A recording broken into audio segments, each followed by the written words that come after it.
किसान साथियों, हमारे सभी किसान भाई यही चाहते हैं कि हमारे धान में जो भी बाली आएँ उसके अंदर जो भी दाने आएँ सभी दाने के अंदर हमें चावल मिल सके। अगर सभी दाने के अंदर मतलब ज़्यादातर दाने के अंदर अगर हमें चावल मिल सकेगा तो हमें अच्छा पैदावार मिलेगा। अगर हमारी आधी बालियाँ खाली रह जाएंगी या फिर जितना भी हमारा दाना खाली रहेगा उतना ही हमें कम पैदावार मिलेगा। तो यहाँ पे धान के सभी दाने के भराव के लिए कौन सा उपाय, कौन सा तरीका आपको अपनाना चाहिए, कौन सी बातों का ध्यान देना है, क्या आपको करना है, क्या नहीं करना है, ये संपूर्ण जानकारी आज की वीडियो में आपको मिलने वाली है। तो पूरा वीडियो किसान साथियों ज़रूर देखिएगा। और कोई भी आपके मन में अगर सवाल हो, कुछ भी आपको जानकारी चाहिए तो आप नीचे कमेंट भी कर सकते हैं। अगर वीडियो को अभी तक लाइक नहीं किया है तो प्लीज़ वीडियो को लाइक कर देना। और यहाँ पे आप सभी से एक रिक्वेस्ट भी है किसान साथियों, जल्द से जल्द SRJ खेती चैनल की जो सब्सक्राइबर है 1 लाख सब्सक्राइबर जल्दी से कंप्लीट करवाइए। सभी किसान साथी जो भी ये वीडियो देख रहे हैं उन सभी से अनुरोध है किसान साथियों कि चैनल को सब्सक्राइब करके जल्द से जल्द हमारे जो किसानों की फैमिली है 1 लाख कंप्लीट हो जाए। तो चलिए आज की वीडियो में हम आगे बढ़ते हैं, जानते हैं कि धान का दाना भरने का उपाय हमें क्या अपनाना है, कौन सी बातों का ध्यान रखना है। सबसे पहले कुछ ऐसी बातें होती हैं, अगर हम उसका ध्यान रखते हैं तो हमें फ़ायदा मिलता है। कैसे, क्या ध्यान रखना है, चलिए यही जानते हैं। किसान साथियों, अभी ज़्यादातर किसान भाइयों की फसल में जो धान की फसल है उसमें या तो गोब अवस्था आ गई है या फिर बालियाँ निकल आई हैं या फिर बहुत सारे किसान साथियों के यहाँ बालियाँ संपूर्ण बाहर आ गई हैं। तो सबसे पहले क्या करना है, सबसे पहले उन किसान साथियों को ध्यान देना है जिनकी अभी धान की बालियाँ नहीं निकली है, उनकी फसल अभी गोब अवस्था में है या फिर बालियाँ निकलना चालू हो गई हैं। तो ऐसे किसान साथी जिनकी अभी धान की फसल गोब की अवस्था में है या फिर कुछ % बालियाँ निकल भी आई हैं, तो ऐसे किसान साथियों को खेत में अपने पानी भर के रखना है। अब पानी भर के रखेंगे तो टेम्परेचर थोड़ा सा मेंटेन रहता है और पानी अच्छे से होने से क्या होता है कि आपके बालियाँ सही ढंग से निकल पाती हैं और बालियों के अंदर सही से दाने का भराव भी हो पाता है। तो पहला और बहुत आसान तरीका, जब बालियाँ निकलने वाली हो या निकल रही हो उस समय खेत में आपको पानी भर के रखना होता है, जिससे आपकी बालियाँ स्वस्थ निकलती हैं। कब तक पानी भर के रखना है, बहुत लंबे समय तक आपको ये पानी भर के नहीं रखना है। इस बात का भी ध्यान रखना है, जब आपकी बालियाँ बाहर आ जाती हैं और जब आपकी जो फूल होते हैं धान की फसल में जो फ्लावरिंग होती है, जब फ्लावरिंग ख़त्म हो जाए तो आपको पानी अपने खेत से हटा देना है। मतलब भर के नहीं रखना है, लेकिन हाँ नमी होनी चाहिए। नमी आपको कम नहीं करना है लेकिन पानी को आपको हटा देना है। ज़्यादा पानी भर के बालियाँ निकलने के बाद, फ्लावरिंग की अवस्था के बाद नहीं रखना है। अगर इस अवस्था में आप पानी भर के रखते हैं, बहुत सारी बीमारियां हमारी फसल में आ जाती हैं। हमारे खेत में हाफत का अटैक हो सकता है, हमारे फसल में बहुत सारी बीमारियां, BLB लग सकता है, सीड ब्लाइट लग सकता है। तो ज़्यादा पानी से हमेशा नुकसान ही होता है। बीमारियां लगती हैं तो भी हमें दवाओं के ऊपर खर्चा ज़्यादा करना पड़ता है। तो यहाँ पे बालियाँ निकलते समय से लेके जब तक फ्लावरिंग ख़त्म ना हो जाए तब तक आपको पानी भर के रखना है। इस बात का ध्यान रखना, बहुत लबालब पानी नहीं, 2-3 इंच जितना भी आप रख पाएँ उतना पानी आपको रखना चाहिए। यहाँ पे एक बात का ध्यान आपको ये भी रखना है कि नमी की कमी भी आपको नहीं करना है। ऐसा नहीं कि हाँ बालियाँ निकल रही तब आपको पानी, मतलब ना तो ज़्यादा पानी भरा होना चाहिए ना ही आपके खेत में सूखा होना चाहिए। अगर इस अवस्था में सूखा हो जाएगा तो आपकी फसल में बहुत नुकसान होगा। एक तो गर्दन तोड़ बीमारी भी सूखा के कारण आ सकती है। दूसरा क्या होता है, जब पानी ख़त्म हो जाता है, सूखा हो जाता है तो दाने का भराव सही से नहीं होता है। तो हम चाहते हैं कि सही से दाने का भराव हो। तो बस हाँ, जब आप खेत में जाइए तो वहाँ पे थोड़ा थोड़ा जब आप अपनी मिट्टी में चलेंगे तो वहाँ पे बस ऐसा मालूम होना चाहिए कि जहाँ पे आप पैर रखिए वहाँ पे थोड़ा सा स्थान, मतलब आपके पैर रखने का जो चप्पल होता है या फिर जो भी, अगर आप नंगे पैर ही जा रहे हैं तो थोड़ा सा पैर जो है उसमें दबना चाहिए, ज़्यादा नहीं, थोड़ा सा, कि हाँ उसका निशान बनना चाहिए। इतना नमी आपको, ये जो नमी है आपको कब तक रखना है, ये नमी आपको जब तक आपके धान के दाने का रंग सुनहरा ना हो जाए तब तक बना के रखना चाहिए। मतलब तब तक ही हमें अंतिम पानी लगाना होता है, उसके बाद हमें सिंचाई नहीं करनी होती है। उसके बाद हमारी फसल पकने की तरफ बढ़ जाती है। तो किसान साथियों, यहाँ पे अभी तक हमने केवल एक तरीका आपको बताया कि पानी आपको बालियाँ निकलते समय से लेके दाने के जब तक फ्लावरिंग की अवस्था ख़त्म ना हो जाती हो तब तक भर के रखना है। उसके बाद हमें नमी बना के रखना है। उसके बाद में अब हम जानते हैं दूसरा हमें क्या ध्यान देना होता है, क्या उपाय हमें अपनाना चाहिए। अब यहाँ पे जब फ्लावरिंग की अवस्था आती है, जैसा कि वीडियो में आपको फ्लावरिंग की अवस्था दिख रही होगी, तो इस अवस्था में क्या करना होता है। फ्लावरिंग की अवस्था में आपको कुछ भी चीज़ छिड़काव नहीं करना चाहिए। अब बहुत सारे किसान साथी कुछ ना कुछ डालते रहते हैं, तो यह गलती आपको भूल कर भी नहीं करनी है। जब आपके धान में फूल आते हैं उस समय अगर आप कुछ भी डालते हैं तो उसका सीधा सीधा असर पोलिनेशन यानी जो परागण होता है उस पर पड़ता है। परागण क्या होता है? परागण बहुत अहम हिस्सा होता है हमारे बीज के विकास के लिए। फ्लावरिंग से जो बीज यानी जो फल बनता है उसके विकास में परागण ही अहम प्रक्रिया होती है। अगर परागण सही से नहीं होता है, अगर परागण होगा ही नहीं तो दाने ही नहीं बन पाएंगे। पहली बात, जहाँ पे ये समस्या होती है परागण कम होने वाली, वहाँ पे दाने का भराव नहीं हो पाता है या फिर बहुत कम मात्रा में हो पाता है। तो परागण होना भी अति आवश्यक होता है। तो इसके लिए जब आपके धान में फ्लावरिंग आती है उस समय कुछ भी आपको, चाहे कोई खाद हो चाहे कोई दवाएं हो, उसका इस्तेमाल नहीं करना चाहिए। बाई चांस आपको कुछ डालना पड़ भी रहा है तो कब डालना है? शाम के समय लगभग 4 बजे के बाद 5-6 बजे तक आपको इस्तेमाल करना है। 5-6-7 बजे तक आप इस्तेमाल कर सकते हैं, मतलब शाम को 4 बजे के बाद ही इस्तेमाल करना है, या फिर आप सुबह भी 6-7 बजे तक इस्तेमाल कर सकते हैं।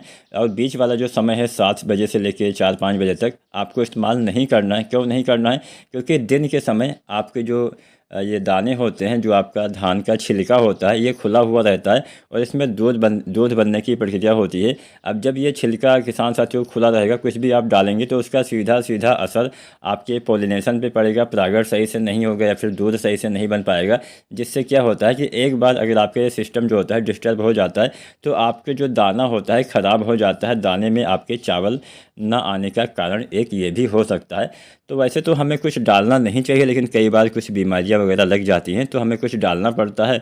तो मजबूरन अगर आपको कुछ डालना भी है तो कोशिश करिए शाम के समय 5 बजे के बाद डालिए, वो सबसे बेस्ट टाइम आपका रहने वाला है। दिन के समय आपको कुछ भी चीज़ फ्लावरिंग की अवस्था में स्प्रे नहीं करना चाहिए। इस बात का विशेषकर किसान साथियों आपको ध्यान रखना है। तो 2 बातें हमने अभी तक जान ली। अब हम जानते हैं तीसरी और सबसे अहम बात। हमारे बहुत सारे किसान साथी यूरिया खाद अनिश्चित मात्रा में, बहुत ज़्यादा मात्रा में डालते रहते हैं। उन्हें पता नहीं होता है कब हमें यूरिया डालना है और कब हमें यूरिया नहीं डालना है। गांव देहात के किसान साथी ये गलती ज़्यादा करते हैं। आजकल किसान साथी थोड़ा जानकारी भी रखने लगे हैं, लेकिन फिर भी ऐसे बहुत सारे किसान साथी हैं जो ये गलती कर ही बैठते हैं कि यूरिया खाद का इस्तेमाल गोब की अवस्था में कर देते हैं। जब बालियाँ निकलने वाली होती है इस समय बहुत सारे किसान साथी यूरिया डाल देते हैं। सोचते क्या हैं, उनका सीधा सीधा मतलब यही रहता है कि यूरिया डालेंगे तो बालियाँ अच्छी निकलेंगी। बालियाँ निकलने में यूरिया का बहुत ज़्यादा रोल नहीं होता है। बालियों के विकास में पोटास और आपका कुछ मात्रा में जो फास्फोरस है इसका काम होता है। आपको कभी भी धान की फसल में गोब की अवस्था में या फिर जब बालियाँ निकल आई हो या निकल रही हो, मतलब गोब अवस्था से बाद में आपको तो यूरिया डालना ही नहीं है। अगर आप डालते हैं तो बहुत नुकसान होता है। क्या नुकसान होता है? पहला नुकसान तो ये होता है कि जब आपकी फसल गोब की अवस्था में जाती है, जब बालियाँ तने के अंदर बनना चालू होती है, इस समय क्या होता है, इस समय बालियों का निर्माण होता है। इस अवस्था में अगर आप नाइट्रोजन डालते हैं, पौधा फिर से बढ़वार करने लगता है। पौधे की लंबाई ज़्यादा होने की वजह से आपकी एक तो फसल गिर सकती है। पहला नुकसान तो फसल गिरने का हो सकता है। दूसरा नुकसान क्या होता है, इस अवस्था में अगर आप यूरिया डालते हैं तो आपके खेत में शीट ब्लाइट, BLB ये तमाम बीमारियां लगने की संभावना बढ़ जाती हैं। तो यूरिया कब डालना है? यूरिया आपको धान की फसल में 50 दिन के भीतर ही डाल देना है। जो किस्में बहुत जल्दी तैयार होती हैं उसमें तो आपको 40 दिन पर ही डाल देना चाहिए। तो 40 से 50 दिन, धान की रोपाई के बाद 40 से 50 दिन पर आपको यूरिया अपनी अंतिम मात्रा डाल देनी है। इसके बाद भूल कर भी आपको यूरिया खाद धान की फसल में इस्तेमाल नहीं करना है। अब कुछ किसान साथी इस अवस्था में DAP वगैरह भी डाल देते हैं, तो ऐसा भी नहीं करना है। ज़्यादा फास्फोरस की वजह से कई बार हमारे दाने खाली रह जाते हैं। तो यहाँ पे DAP या फिर यूरिया या फिर कोई भी दानेदार खाद जो हम मिट्टी में इस्तेमाल करते हैं, हमें कुछ नहीं देना है। मिट्टी में इस्तेमाल की जाने वाली हमें सभी खादें 50 दिन के भीतर ही डाल देना है। रही बात DAP की, तो DAP का तो इस्तेमाल रोपाई के समय ही करना। जब आप अंतिम पलेवा वगैरह लगाते हैं, जब आप अंतिम बार जुताई करवाते हैं, तभी आपको DAP डाल देना चाहिए। वो सबसे बेस्ट टाइम रहता है धान में DAP के इस्तेमाल करने का। और यूरिया हम 3 बार डालते हैं। पहली बार रोपाई के 1 सप्ताह के अंदर, दोबारा से 25 दिन पे, अंतिम बार 40 से 50 दिन पे। तो यूरिया या फिर DAP या फिर कोई भी खाद हमें गोब की अवस्था में या फिर इसके बाद जब बालियाँ निकल आई हो तब भी हमें प्रयोग नहीं करना है। अगर हम करते हैं तो हमारे खेत में बीमारियाँ बढ़ेंगी और नुकसान हमें ज़्यादा होगा। ये तो तीसरी गलती होगी। चौथी गलती भी हम जान लेते हैं। चौथी गलती आपको क्या नहीं करनी है। चौथी गलती, अब बहुत सारे किसान साथी, यहाँ पे हम कुछ खादों के बारे में आपको बता देते हैं। यहाँ पे हमने कुछ गलतियाँ आपको गिना दी, ये मेन गलती होती है जो अक्सर किसान साथी कर बैठते हैं। अब यहाँ पे एक तत्व और होता है जिसकी कमी की वजह से भी कई बार हमारे खेत में दाने का भराव नहीं हो पाता है। वो तत्व कौन सा है? बोरोन। बोरोन की कमी जहाँ पे भी होती है वहाँ पे नुकसान होता है। अगर फ्लावरिंग वाला कोई पौधा है उसमें फल नहीं आ पाएंगे, इस बात का आपको अंदाज़ा होना चाहिए। क्यों नहीं आ पाएंगे? क्योंकि बोरोन जो होता है पराग नली का निर्माण करता है, और जब बोरोन अगर कम मात्रा रहेगी या फिर ना के बराबर रहेगी तो पराग नली का निर्माण सही से नहीं होगा, जिससे पोलिनेशन, परागण सही से नहीं होगा। जब परागण सही से नहीं होगा तो आपके पौधे में दाने या फिर फल का विकास सही से नहीं हो पाएगा। तो बोरोन की कमी की वजह से भी कई बार परागण सही से नहीं होने से हमारे दाने खाली रह सकते हैं। तो यहाँ पे बोरोन तत्व का इस्तेमाल आपको धान में अवश्य करना है। कब करना है? बोरोन का इस्तेमाल वैसे तो आप कल्ले निकलते समय भी कर सकते हैं, लेकिन बेस्ट टाइम होता है बालियाँ निकलने से पहले। बालियाँ निकलने से पहले गोब की अवस्था में आपको बोरोन जो आता है 20% वाला, लगभग आपको 100 से 125 ग्राम मात्रा 1 एकड़ खेत में आपको इस्तेमाल करना है। इसके इस्तेमाल से परागण सही से होगा, जिससे सभी दाने का भराव आसानी से किसान साथियों हो पाएगा। तो बोरोन आपको अवश्य डालना है। अब यहाँ पे एक तत्व और होता है जिसका भी आपके फसल में बालियों के निर्माण से लेकर दाने के भराव में काफ़ी अहम योगदान होता है। वो तत्व होता है पोटास, यानी पोटेशियम। अक्सर किसान साथी यूरिया डालते हैं, डीएपी डालते हैं, जिससे केवल हमें नाइट्रोजन या फिर फास्फोरस की ही पूर्ति हम कर पाते हैं। बहुत सारे किसान साथी पोटास का इस्तेमाल करते ही नहीं है। वैसे तो आपको खादों का इस्तेमाल अपनी मिट्टी के जाँच के हिसाब से करवानी चाहिए। अगर आप मिट्टी की जाँच ना करवा पाए हों तो यहाँ पर आपको पोटास जो होता है 30 से लेकर 40 किलो प्रति एकड़ तक आपको इस्तेमाल करना होता है। धान की फसल में इस्तेमाल करेंगे बेहतर लाभ मिलेगा। अब धान में पोटास आप चाहें तो 30 से 40 किलो, रोपाई के समय जब आप डीएपी डालते हैं तब संपूर्ण मात्रा डाल सकते हैं। आप चाहें तो 2 भागों में बांट कर भी डाल सकते हैं। पहली मात्रा धान की रोपाई के समय डालिएगा और दूसरी मात्रा आपको डालना चाहिए 40 से 50 दिन पे जब आप अंतिम बार यूरिया डालते हैं। तो यहाँ पे लगभग 15 से 20 किलो आपको पोटास एक बार में डालना होता है। मतलब रोपाई के समय 15 से 20 किलो, उसके बाद में 40-50 दिन पे फिर से 15 से 20 किलो, यानी संपूर्ण मात्रा 30 से 40 किलो हम एमओपी पोटास की डालते हैं, जो 60% वाला आता है।